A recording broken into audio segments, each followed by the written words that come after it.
ലൈവിനകത്തിപ്പോ വളരെ ഫൺ രീതിയിലുണ്ടായ ഒരു ടോക്കാണ്. ഷാനവാസ്, മസ്താനി, അനുമോള്, പിന്നെ ആര്യൻ, ഇവർ തമ്മിലുണ്ടായ വളരെ ഫൺ രീതിയിലുള്ള ഒരു ടോക്കാണ്. അതില് ആര്യൻ പറയുന്നുണ്ട്, ഞാൻ ഷാനവാസിനെ നോമിനേറ്റ് ചെയ്ത സമയത്ത് ഷാനവാസ് ചിരിക്കുകയായിരുന്നു, ഞങ്ങൾ രണ്ടുപേരും കൺമുമ്പിൽ നിന്നാണ് നോമിനേറ്റ് ചെയ്തത്. പിന്നെ ആര്യനെ ഷാനവാസ് നോമിനേറ്റ് ചെയ്ത സമയത്ത് ആര്യനും ചിരിച്ചോണ്ട് നിൽക്കുകയായിരുന്നു, ഞാൻ ഈ ആഴ്ച പോകാനൊന്നും പോകുന്നില്ല, ഫോഡോ ഷാനവാസ് എന്നുള്ള രീതിയിൽ നിൽക്കുകയായിരുന്നല്ലോ.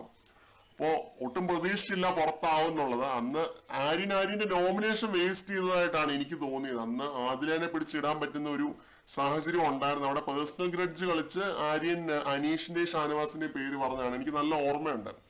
അപ്പോ അനീഷിന്റെയും ഷാനവാസിന്റെയും പേര് അന്ന് ആര്യൻ പറഞ്ഞു. അങ്ങനെയാണ് ആര്യന് പുറത്തേക്കുള്ള വാതില് ബിഗ് ബോസ് തുറന്നു കൊടുത്തത്. അപ്പൊ ഇതിനെ ഒരു ഫൺ രീതിയിലാക്കി ആര്യം പറയുന്നുണ്ട്. ആര്യന്റെ വെകിളിത്തരമൊന്നും ഇപ്പൊ എനിക്കൊരു പ്രശ്നമായിട്ടേ തോന്നുന്നില്ല. കാരണം ഈ 2-3 ദിവസമായിട്ട് നമ്മൾ കണ്ടുകൊണ്ടിരുന്ന മറ്റു പല വെകിളികളെയും അപേക്ഷിച്ച് ആര്യൻ ഭേദമായിരുന്നു എന്ന് ഇപ്പൊ എനിക്ക് തോന്നുന്നുണ്ട് കേട്ടോ. അത് വളരെ നല്ല രീതിയിൽ തന്നെ ആര്യൻ എല്ലാവരോടും മിണ്ടുന്നുണ്ട്. എനിക്ക് ഷാനവാസ്, അനുമോള്, മസ്താനി, ഇവരുടെ ഒക്കെ ആയിരുന്നു. മസ്താനിയോട് പറയുന്നുണ്ട്, എന്തിനാണ് മസ്താനി ചില്ലി, നീ എന്തിനാണ് ഇങ്ങനെ വിഷമിച്ചിരിക്കുന്നത്, മാറിയിരിക്കുന്നത്, ഒന്നും അഫക്റ്റഡ് ആവാനൊന്നും പാടില്ല എന്നൊക്കെ പറഞ്ഞ് മസ്താനിയെ മോട്ടിവേറ്റ് ചെയ്യുന്നുണ്ട്. എന്നിട്ട് പിന്നെ അനുമോളും ആര്യനും കൂടി അങ്ങ് നടന്നങ്ങ് പോകുന്നുണ്ട് കേട്ടോ. എന്നിട്ട് നടന്ന് ഇവരൊരു സോഫയുടെ ആ ഒരു ഏരിയയിൽ പോയിരിക്കുന്നുണ്ട്. അപ്പോ അനുമോള് ചോദിക്കുന്നു, അനീഷേട്ടൻ അല്ലേ എന്നുള്ള രീതിയിൽ അനുമോള് ചോദിക്കുന്നു.